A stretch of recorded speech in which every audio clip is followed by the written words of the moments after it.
இன்று நாம் பார்க்கும் குறள் 155. ஒர்த்தாரையொன்றாக வையாரே வைவர் பொறுத்தாரை பொன்போர் பொதிந்து. திருவள்ளுவர் விளக்கம். திருவள்ளுவர் இக்குறளில் கூறுவது, பொறுமை என்பது சாதாரண குணம் அல்ல. அது மனிதனை உயர்த்தும் மிகச் சிறந்த அறம். தீங்கு செய்தவர்களை தண்டிப்பது எளிது.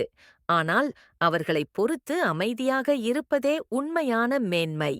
அதனால் சமூகம் பொறுத்துக் கொள்பவர்களையே உயர்ந்தவர்களாகக் கருதுகிறது. சாலமன் பாப்பையா உரை. தனக்குத் தீமை செய்தவரை பொறுக்காமல் தண்டித்தவரை பெரியோர் ஒரு பொருட்டாக மதிக்க மாட்டார்.